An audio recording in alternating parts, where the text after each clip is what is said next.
నమస్తే అండి. Welcome to our channel. మనతో ఈరోజు సీనియర్ జర్నలిస్ట్ వడ్లమాని కనకదుర్గ గారు ఉన్నారు. మేడం నమస్తే. నమస్తే అండి. మేడం, ఏ దేశంలో అయినా ఏ రాష్ట్రంలో అయినా చూస్తే ఇప్పుడు విద్యార్థులకు ఏదైనా బాధ వస్తే వాళ్ళు ప్రొటెస్టులు చేయడం, ప్రభుత్వాన్ని అడగడం జరుగుతుంది. ఆంధ్రప్రదేశ్లో ఫస్ట్ టైం కొత్తగా అనుకుంటా వాళ్ళ డిఎస్సి ఎగ్జామ్స్ వాళ్ళు పాస్ అయ్యారు. వాళ్ళ జాబ్స్ వాళ్ళు తెచ్చుకున్నారు.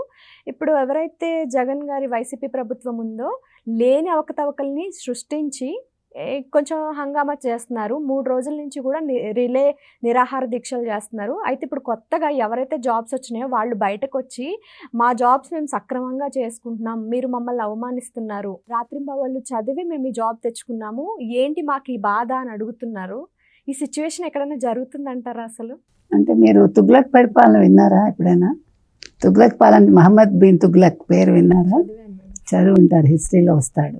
సో మహమ్మద్ బిన్ తుగ్లక్కి ఆ అంశలో పుట్టాడు జగన్మోహన్ రెడ్డి. ఆయన ఇంకా మంచివాడు నన్ను అడిగితే. మహమ్మద్ బిన్ తుగ్లక్ ఎక్కడ బూతులు మాట్లాడించడం లేకపోతే మహిళల జోలికి వెళ్ళడం అలాంటివి చేయలేదు ఆయన. ఆయన ఏంటంటే రాజధాని ఒక చోట నుంచి ఒకటి మార్చేసి తర్వాత ఆయన చేసిన ఇంకొక పిచ్చి పని ఏంటంటే కరెన్సీ మీరే ముద్రించేసుకోండి అన్నాడు అప్పట్లో.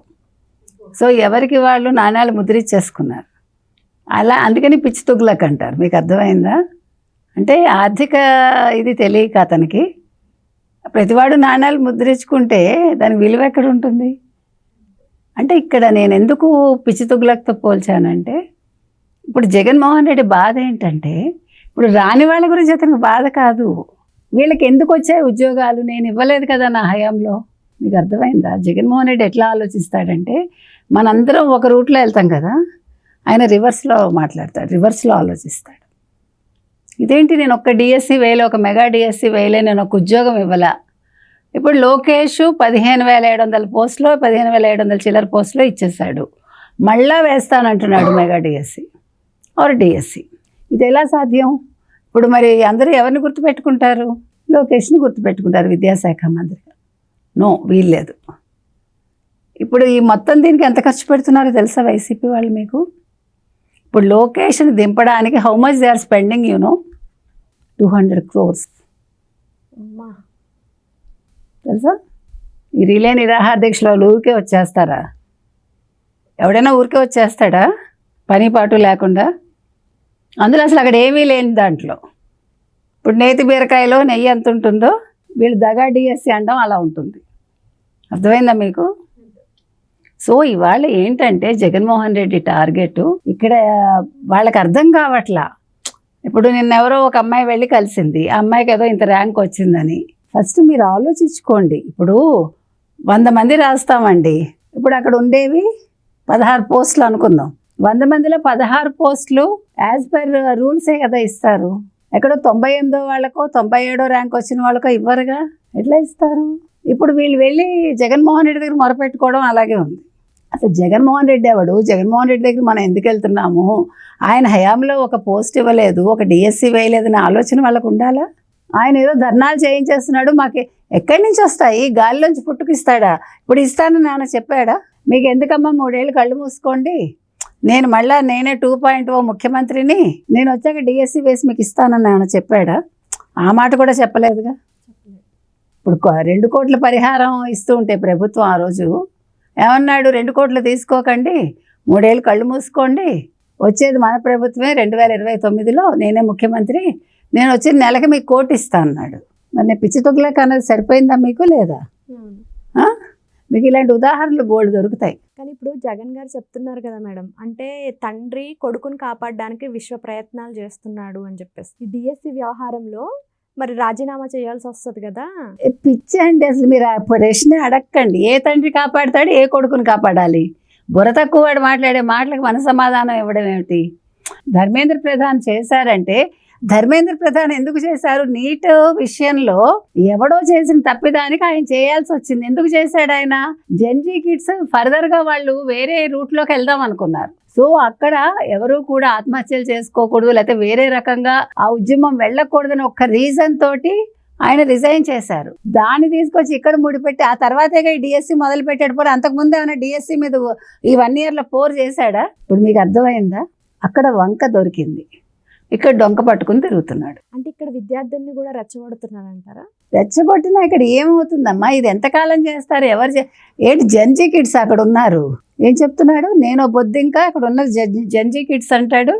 ఆయన నిన్న చెప్తున్నారు విద్యార్థుల్ని కొడుతున్నారు మా శిబిరాల్లో. అసలు విద్యార్థులు ఎవరు ఉన్నారు? మీరు ఒకసారి ఆ ఫోటోలు చూసారా? 50 ఏళ్ళు పైబడిన వాళ్ళందరూ పాపం విద్యార్థులు, అవునా?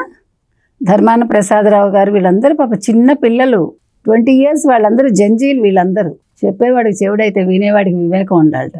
ఆ జగన్మోహన్ రెడ్డికి ఈ ఫోటోలన్నీ పెట్టి పంపించండి, ఎందుకంటే పాప సాక్షిలో ఏం చూపిస్తున్నారో మనకు తెలియదు. ఆయన సాక్షి తప్ప చూడ్డు. ఆయన బయటకు వస్తే పరదాలు, ఇంట్లో ఉంటే కళ్ళకు గంతలు. ఆయనకి లోకల్లో ఏం జరుగుతుందో తెలియదు. అందుకని నేను చెప్పేది ఏంటంటే, ఇవాళ ఉపాధ్యాయులు బయటకు వచ్చి వాళ్ళు నిలదీస్తున్నారు జగన్మోహన్ రెడ్డిని. నీకు పిచ్చా కొంచెం, మేము కష్టపడి రాసి మేము చదువుకుని ర్యాంకులు తెచ్చుకుని ఉద్యోగాలు తెచ్చుకున్నాము, నువ్వేం మాట్లాడుతున్నావు అంటే జగన్మోహన్ రెడ్డికి ఇవాళ ఇష్యూ లేదండి. మీకు అర్థమైందా? మాట్లాడటానికి కానీ ప్రజల్లోకి వెళ్ళటానికి కానీ ఒక్క అంశం లేదు. ఎందుకంటే మీరు అక్కడ అభివృద్ధి చేశారు. భోగాపురం ఎయిర్పోర్ట్ క్రెడిట్ తీసుకుందాం అనుకున్నాడు, అవ్వలేదు. పోలవరం క్రెడిట్ తీసుకుందాం అనుకున్నాడు, అవ్వలేదు. ఇప్పుడు ఏ క్రెడిట్లు లేవు. అందుకని ఇప్పుడు డిఎస్సిని వంక పెట్టుకుని ఇక్కడ చోరీ చేద్దామని చూస్తున్నాడు. కానీ ఏం చోరీ చేస్తాడు? ఆ విద్యార్థులే చెప్తున్నారు నువ్వేమి ఇచ్చావు మాకు గత ప్రభుత్వంలో. అదే కదా, నువ్వు చెప్పు, నేను ఇంగ్లీష్ చదివించానంటాడు. వాళ్ళు ఎవరో ఆ పిల్లలు ఇంగ్లీష్ మాట్లాడితే అమెరికన్ యాక్సెంట్లో, మీకు గుర్తుందా? ఆ పిల్లలు ఏమయ్యారు? ఫెయిల్ అయ్యారు అందరూ. ఇంగ్లీష్ రావడం చదవడం తప్పు కాదు, కానీ ఫస్ట్ మన మాతృభాష నేర్చుకుని మన అన్ని సబ్జెక్ట్స్లో పెర్ఫెక్ట్గా తెచ్చుకుని ఎక్స్ట్రాగా మీరు అమెరికన్ యాక్సెంట్ నేర్చుకోండి, తప్పులేదు. అమెరికన్ యాక్సెంట్లో మాట్లాడేయాలి, వాళ్ళు ఏదో అమెరికా వెళ్ళిపోవాలంటే ఉట్టికి ఎగరలేనమ్మ, స్వర్గానికి ఎగిరిందిట. ఇక్కడ వాళ్ళు పరీక్షలు పాస్ అవ్వకుండా అమెరికన్ యాక్సెంట్లో మాట్లాడి ఇంటికి వెళ్ళి అమెరికన్ యాక్సెంట్లో మాట్లాడితే తల్లి తండ్రికి అర్థమవుతుందా? బిఏ రోమన్ ఇన్ రోమ్ అన్నారు. నువ్వు అమెరికన్ యాక్సెంట్ ఎక్కడ మాట్లాడతావు? యుఎస్ కాన్సులేట్కి వెళ్ళినా కూడా అక్కర్లా.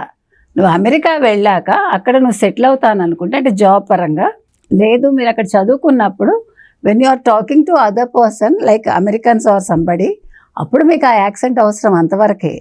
మామూలుగా నేను అమెరికన్ యాక్సెంట్లో ఇక్కడ మా చిన్నప్పుడు ఇంగ్లీష్ మాట్లాడితేనే తిట్టేవాళ్ళు మమ్మల్ని. ఏంటి నువ్వేనా మా దిగొచ్చావా, లండన్ నుంచి వచ్చావా అనేవాళ్ళు. మీకు అర్థమైందా? అందుకని మనం, ఆయన ఏదో చెప్తాడు, ఆయనకి తెలీదు, ప్రాక్టికల్ నాలెడ్జ్ లేదు, అందుకని మాట్లాడతాడు. మనం అవేం పట్టించుకోక్కర్లేదు. ఇది కొంతకాలం హడావిడి చేస్తాడు. ఇప్పుడు ఆయనకి ఏంటంటే లోకేష్ని దింపేయాలి. లోకేష్ ఐటీ శాఖ మంత్రిగా ఈయన ఎందుకు చేస్తున్నాడు, ఎందుకు ప్రాజెక్టులు తెస్తున్నాడు, ఎట్లా తీసుకొస్తున్నాడు, ఎందుకు ఇన్ని ఉద్యోగాలు ఇస్తున్నాడు? 20 లక్షల ఉద్యోగాలు అన్నారు, 22 లక్షలు 24 లక్షల ఉద్యోగాలు కల్పన చేస్తామన్నారు. ఇప్పుడు ఆయన తట్టుకోలేకపోతున్నాడు. ఇవాళ వైజాగ్ అనేది ఈ రకంగా అభివృద్ధి చెందడంలో లోకేష్ పాత్ర ఉండేసరికి ఆయన డైజెస్ట్ చేసుకోలేకపోతున్నాడు. అందుకని ఇవాళ లోకేష్ని విద్యాశాఖ మంత్రిగా ఎలాగైనా రాజీనామా చేయించాలన్నది జరిగే పని కాదు. అసలు అయినా అతను చేయాల్సిన పని లేదు. డిఎస్సి వేశారు, పారదర్శకంగా పరీక్షలు జరిగాయి, పారదర్శకంగా వాళ్ళకి ఉద్యోగాలు ఇచ్చారు. అందుకని ఆయన ముందు ఇప్పుడు మళ్ళీ కోర్టు కేసు అంటున్నాడు కదా, మన హైకోర్టు చివాట్లు పెట్టింది కదా, మీరు పిల్ల ఎలా వేస్తారు, మీకు బుద్ధి ఉందా అన్నట్టుగా అడిగింది. పిల్ల అనేది చాలా విలువైంది, అలా ఇష్టానికి వేయకూడదు. అసలు ఎవరు బాధితులను వచ్చి ఇక్కడ కోర్టులో కేసు వేయమనండి అన్నారు. మరి తీసుకెళ్ళి కోర్టులో కేసు వేయించు కదా, అప్పుడు నువ్వు ఎంక్వైరీలు అడుగు, సిబిఐ ఎంక్వైరీ అడుగుతావో ఏం అడుగుతావో, కోర్టు సమాధానం చెప్తుంది. అది లేకుండా ఇక్కడ ధర్నాలు చేయించి ప్రజల్ని ఇబ్బంది పెట్టడం, అదొక్కటే ఆయన టార్గెట్, ప్రజల దృష్టి మరల్చడం. కానీ ప్రజలకు అంత తీరుబడి లేదండి, ప్రతివాడు బిజీగా ఉన్నాడు. ఎందుకంటే జగన్మోహన్ రెడ్డి కంటే చక్కగా సంపాదించి పెట్టిన ఆస్తులు ఉన్నాయి కదా డొల్ల కంపెనీల ద్వారా, అది ఎలా ఖర్చు పెట్టాలి, ఇలా ఖర్చు పెడతాడు అంతే. Thank you madam. Thank you.